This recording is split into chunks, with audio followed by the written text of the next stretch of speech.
Yan, ngayong araw gagawa tayo ng ice buko gamit ang batya. Namang hindi batya yung aking nagamit. Ayan, lagyan na tayo ng yelo, ng asin, buko. Tsaka lagyan natin ng gatas. Halu-haluin lang natin hanggang sa tumigas. Pagka tumigas, okay, pamigay na natin sa ating mga kapitbahay. Sakto ito sa napakainit na panahon. Ating buko. Ice buko. Masarap yung ice buko. O, diba? Natuwa agad si kuya. Konti lang nagawa natin, kaya konti lang din nabigyan ko. Lang, pre-taste lang yan. Yan, magandang araw mga kapudi. Mga ka-Edison TV pala ngayon. Gagawa tayo ng ice buko gamit ang batya. All set na mga kapudi. Mga ka-Edison TV pala. Ayan na, nilagay ko na yung yelo sa ating batya. Pagkatapos lagyan ng yelo, lagyan ko ng tubig. Pagkatapos ko lagyan ng tubig, nilagyan ko siya ng asin. 10 piso ang bili ko dyan ng asin. So 3 piraso yung nilagay ko dyan sa ating yelo para mabilis na lumamig. So ayan yung ating mga gagamitin. So kailangan natin ilagay yung kailangan stainless yung gamitin natin para mabilis lumamig, no? Tsaka dapat manipis. Yan, pagkalamig, nilagay ko na yung buko. 2 piraso lang yung buko na nagawa ko dyan. Dapat pala dinagdagan ko ng medyo marami, no? So nilagyan ko na ng gatas. Yummy! Yan, napaka-generous ng ating paglagay ng gatas dyan. Isang malaki na ibap. Ganto-gantuhin lang natin siya para mabilis na tumigas yung... Kailangan dito magyayelo yung gatas para para masarap. Lagyan na natin siya ng asukal para baka kulang yung niya eh. Kulang yung tamis niya. Kasi ice buko nga to, di ba? So lagyan natin ng konting asukal. Yan. So ganun lang yung process.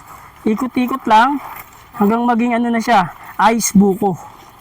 Big shout out to Richel de la Cruz ng Kuwait, Annalyn Peran Ruiz ng Nueva Ecija, Chris Alday ng San Ildefonso, Bulacan. Kailangan siya dire-diretso lang siyang umikot na ganyan, no? Ice buko na to mamaya. Wala pa tayong mga customer. Kahit tayo dyan sa gate, walang katao-tao. Sobrang bilis. Ice buko po, ice buko. Kamo yasa. Meron na siya, yelo na siya, Wow. Okay, lagyan natin tong sabaw para hindi masyadong sabaw to ng buko. Okay na? Ayan, tumitigas na po siya, namumuo na yung gatas niya. Sa TV, naglagay na ako ng sabaw. Pakita mo to. Kaya yan, tingnan nyo, medyo lumabnaw na yung sabaw kasi nagdagdag tayo ng sabaw ng buko ulit. Yan, meron ako isang customer, isa lang, ayan, nakaupo. Yan, nakita niyo malapit na siya, matigas na siya, ayun, gatas na isa. Yan, mga Edison TV, matigas na siya, Wow. Ayan, okay na. Matigas na siya, Matigas na siya, pakita mo yasa. Di ba? Ay, meron na tayong ice buko. Parang Slurpee, pwede rin gumawa ditong Slurpee. Hindi na nag-slurpee ginawa mo. May gumawa na nun kailangan iba tayo. Buko naman tayo. Ice. Ay, mga ka-Edison TV, mabango. I-suggest nyo nga sa akin kung anong pwedeng ilagay dito. Baka sa susunod pwede pa tayong gumawa. Tsaka comment nyo naman kung taga saan kayo, para sa susunod na video natin, may shoutout ko kayo. Yan, dumadating na yung ating mga customer dito sa labas.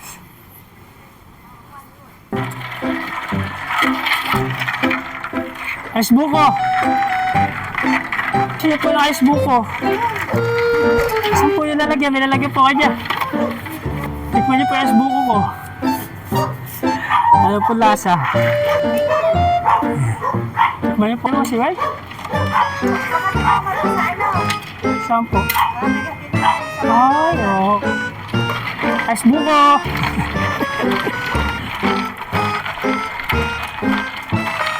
Ha? Free yan.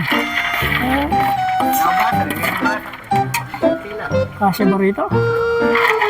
Ating, na to? Kuya, tikman mo lang. Free taste lang Okay. Ako ang baso, ito. Gusto ba? Ang lasa. Pwede na ba? Ating buko. Masarap yung ice buko. Bili kayo dyan.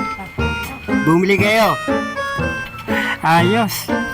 Hindi naman ito binibenta eh. Libre lang ito. Binibenta niya. Free taste lang naman ito eh.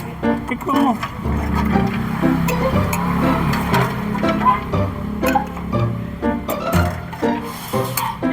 Kusakulin mo to. Yun. Tikman mo lang. Free taste lang yan. Ayan, okay na. Tapos na.